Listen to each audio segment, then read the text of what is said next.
Hello everyone, welcome to जैमा classes.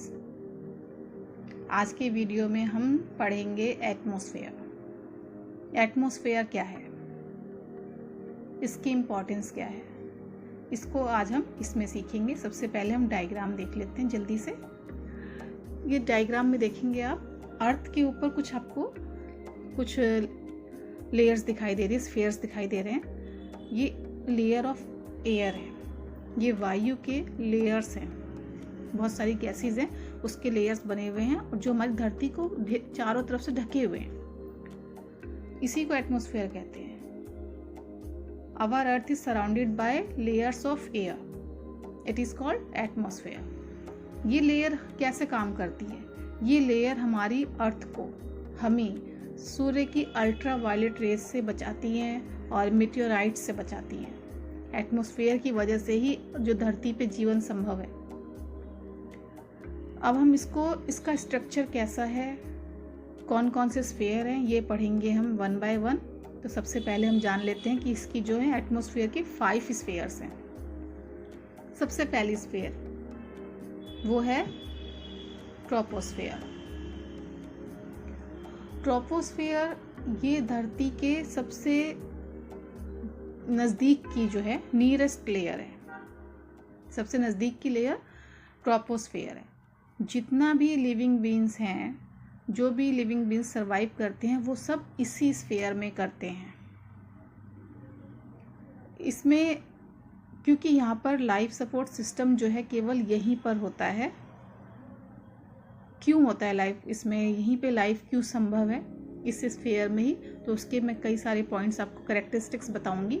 उससे पहले अब हाइट देखते हैं इसकी हाइट कितनी है। ये अप्रॉक्स 13 किलोमीटर तक, 0 से लेकर 13 किलोमीटर तक का स्फीयर जो है वो ट्रोपोस्फेयर कहलाता है। ओके, 0 से लेकर 13 किलोमीटर तक का जो स्फीयर है वो ट्रोपोस्फेयर है। इसी में लिविंग बीन्स जीते हैं, क्योंकि इसमें जीने के लिए जो इम्पोर्टेंट गैसेज है ना, वो यहीं प्रेजेंट करती हैं, यहीं एग्जिस्ट करती हैं, like oxygen, carbon dioxide, nitrogen etcetera.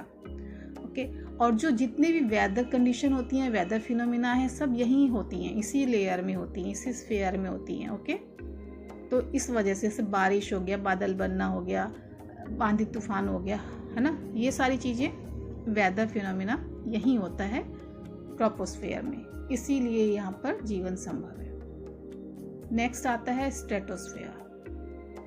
Troposphere के बाद स्ट्रेटोस्फेयर। स्ट्रेटोस्फेयर जैसा आपने भी देखा कि आपका जो धरती से जुड़ा हुआ है वो ट्रोपोस्फेयर है। ट्रोपोस्फेयर थोड़ा गर्म होता है और जैसे उसकी हाइट बढ़ती है ना, वो ठंडा होने लगता है। जैसे जैसे पहाड़ों की तरफ हम चलते हैं तो वहाँ पे वेदर जो है ठंडा होने लगता है, लेकिन जैसे हम उसके और ऊपर जाते हैं स्ट्रेटोस्फेयर, वो वापस से गर्म होता है, स्ट्रेटोस्फेयर गर्म हो जाता है। तो इसकी हाइट कितनी है, वहाँ पे हमने 13 बोली थी। कई बुक में आपको अलग अलग मिलेंगी, इसमें वेरिएशन मिलेगी, कहीं आपको 15 मिलेगा, कहीं 18 मिलेगा, लेकिन हम एवरेज इसकी 13 मान लेते हैं। ओके, अभी 13 से ऊपर 50 किलोमीटर तक, 50 किलोमीटर तक हम जाएंगे तो स्ट्रेटोस्फेयर है। और इस स्ट्रेटोस्फेयर में एक लेयर होती है ओजोन गैस की। ओजोन गैस की लेयर जो हमें सूर्य की अल्ट्रा वायलेट रेज से बचाती है। जो सूर्य की किरणें गिरती है ना, ओजोन गैस उसको सोख लेती है और उसको छानकर जो अच्छी किरणें हैं वो नीचे आ जाती हैं। और यहाँ पर कोई वेदर फिनोमिना नहीं होता, किसी तरह के बादल नहीं बनते। इस वजह से ये वाला स्फीयर जो है वो एरोप्लेन, जेट्स वगैरह उड़ाने के लिए आइडियल है। इसी स्फीयर में आपकी एरोप्लेन्स उड़ती हैं, लॉन्ग डिस्टेंस की जो एयरलाइंस हैं वो यहाँ पर फ्लाई करती हैं। नेक्स्ट है मीसोस्फीयर। मीसोस्फीयर में क्या होता है? मीसोस्फीयर बहुत इंपॉर्टेंट है, ध्यान से समझना आप। इसका सबसे पहले एक्सटेंड देखते हैं। ये इसकी हाइट जो है मीसोस्फीयर की 80 किलोमीटर तक होती है। ठीक है, ट्रोपोस्फेयर के बाद स्ट्रेटोस्फेयर। स्ट्रेटोस्फेयर के ऊपर हम जाएंगे तो 80 किलोमीटर जो है वो उसकी हाइट है। यहाँ पर मीटियोराइट्स जो आते हैं, जो भी उल्का पिंड गिरती है ऊपर से, वो इसी लेयर में आके ख़त्म हो जाती है, नीचे की 2 लेयर तक नहीं पहुँच पाती। ये बहुत ठंडा स्फीयर कहते हैं इसको। तो यहीं पर आकर जो मीटियोर्स हैं वो यहीं पे बर्न हो जाते हैं और नीचे के 2 लेयर तक नहीं पहुंचते, इसलिए हमारी अर्थ जो है इस तरह के किसी भी खतरे से बची रहती है और यहाँ पर जीवन जो है आसानी से चलता है नीचे ट्रोपोस्फेयर में मीसोस्फेयर की वजह से। ओके, नेक्स्ट है थर्मोस्फेयर।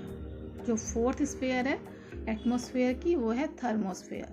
थर्मोस्फेयर बहुत ही गर्म होता है, बहुत ज़्यादा इसका टेम्परेचर हाई हो जाता है। बहुत ज़्यादा टेम्परेचर गर्म होने की वजह से, हाई होने की वजह से इसमें जो है आयनोस्फेयर भी पाया जाता है। आयनोस्फेयर एक लेयर है जिसमें आयंस होते हैं।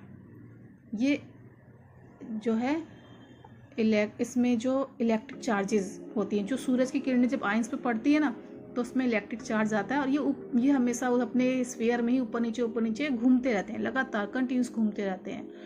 इस आयंस की वजह से ही रेडियो ट्रांसमिशन पॉसिबल हो पाता है थर्मोस्फेयर में। तो हमारे जो भी सैटेलाइट वगैरह जाते हैं, जो भी हमारा रेडियो ट्रांसमिशन होता है वो इसी स्फीयर से होता है। जो भी रेडियो वेव्स ऊपर जाती है फिर रिफ्लेक्ट होकर धरती पर आती है। इस तरह से हमारी जो है ये हम टीवी, रेडियो, ये फ़ोन वगैरह सब सुन पाते हैं, देख पाते हैं। इसका एक्सटेंड है 80 से लेकर 400 किलोमीटर के बीच में ये स्फीयर होता है, पाया जाता है। तो जैसा आपको बता दें रेडियो ट्रांसमिशन हमारा इसी स्फीयर में होता है, थर्मोस्फीयर में। इसी की वजह से हम जो देश विदेश की न्यूज़ सुन पाते हैं, जो भी हम खबरें लेते हैं, सब तो हमारी सैटेलाइट्स जो हैं यहीं से काम करती है। नेक्स्ट आता है एक्सोस्फीयर। ये हमारी एटमॉस्फेयर का 5वां स्फीयर है, एक्सोस्फीयर। ठीक है, अब ये एक्सोस्फीयर जो है ये अपर मोस्ट लेयर, सबसे बाहरी जो लेयर है वो एक्सोस्फीयर है। एक्सोस्फीयर जो है बहुत शांत है, इसमें क्योंकि हल्की गैसेस पाई जाती हैं इस वजह से शांत है ये वाला स्फीयर। और हल्की गैसें लाइक हीलियम, हाइड्रोजन, इस तरह की गैसेस वहाँ पाई जाती हैं। और यहाँ पे स्टार्स आपको दिखाई देंगे क्योंकि हीलियम और हाइड्रोजन से ही स्टार्स बनते हैं, तो इस स्फीयर में आपको तारे दिखाई देते हैं। ओके, तो ये हमने 5 जो इसकी स्फीयर्स थी एटमॉस्फेयर की, हमने सब पढ़ ली हैं, समझ ली हैं। आई होप आपको अच्छे समझ में आया होगा। तो अब हमारी भी ड्यूटी बनती है, हमें हमारा एटमॉस्फेयर इतनी चीज़ों से बचाता है, हमारा लाइफ सपोर्ट सिस्टम बना के रखा हुआ है उसने, तो हमारा भी फ़र्ज़ बनता है कि हम भी उसके प्रति अपनी ड्यूटी निभाएं। हमारा काम क्या है, हम अपने एटमॉस्फेयर को साफ़ रखें, स्वच्छ रखें, उसमें पॉल्यूशन ना फैलाएं किसी भी तरह का।